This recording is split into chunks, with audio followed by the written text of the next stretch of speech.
Herbal apa yang cocok untuk penderita darah rendah? Nggak ada. Mau diapain darah rendahnya? Darah rendahnya mau diapain? Hah?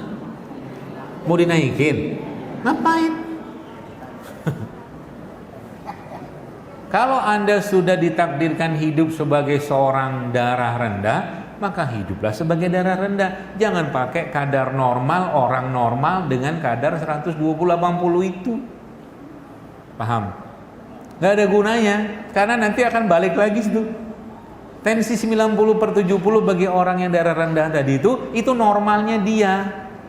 Kan sering dia bilang tuh, saya tuh gak pernah normal tensi saya. Nah normalmu tuh 90-70. Paham? Ya, jadi jangan dipaksain. Ngapain? Nanti kalau dia darah rendah, darahnya rendah, ya kan begitu tuh. Dia bisa aja aktivitas, dia haji, dia umroh, dia ke pasar. Padahal darahnya rendah. Normal dia tuh segitu, bukan 120/80 katakanlah gitu. Jadi nggak usah diapa-apain. Pertahankan saja. Justru malah nggak normalnya dia kalau 120. Paham ya? Nggak boleh, nggak usah.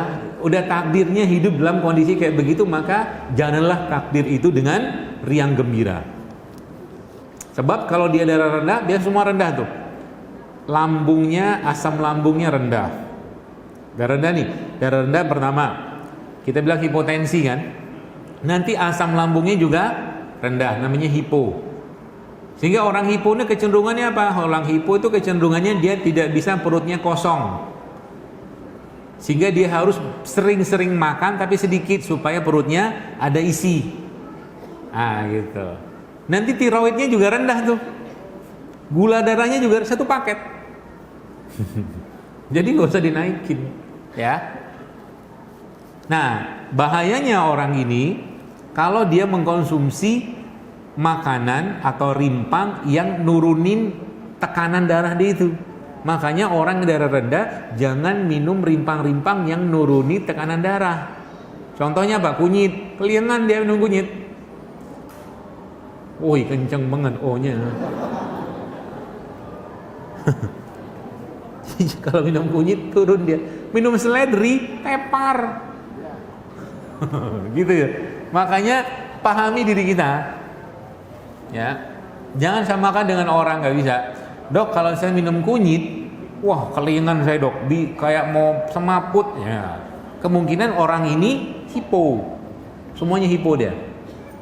Ya, makanya kalau ada yang biasanya lihat ramuan-ramuan saya itu biasanya jarang ada single atau satu jenis ramuan, jarang. Pasti saya campur supaya orang-orang kayak begini yang semuanya rendah, ya, darah rendah, asam lambung rendah, tiroid rendah, gula rendah, itu nggak keliengan minum itu. Nah, rumus formulanya apa? Rumus formulanya, tapi saya pengen minum kunyit, nah gitu kan? Saya pengen minum kunyit supaya dapatkan manfaat kunyit yang luar biasa, bla bla bla tadi. Nah, syaratnya apa? Tambahkan di situ rempah atau rimpang yang sifatnya panas.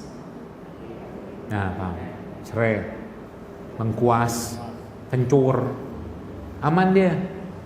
Nanti darahnya tidak turun, lambungnya enak, nyaman, gitu ya. Jadi nggak usah dinaikkan.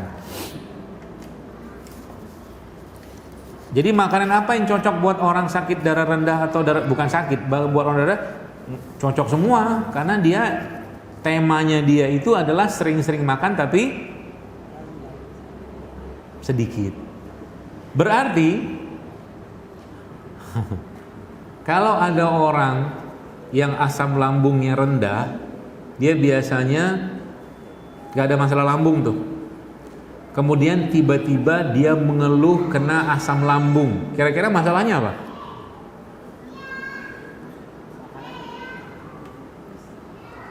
Ya pasti makanan. Masalahnya adalah dia sudah keluar jalur hidup dia yang rendah tadi itu. Udah ketinggian. Jadi tugas kita itu adalah mengembalikan dia ke titik rendahnya tadi, bukan dinormalkan. Makanya Orang-orang yang tipe semua rendah ini, ketika dia mengeluh sakit emah, maka obatnya apa? Persering makan tapi sedikit. Tambah lagi dengan tadi apa tuh? Air kajin tadi segala macam, dia kan kembali normal tuh. Kayak gitu. Mudah kan? Mudah.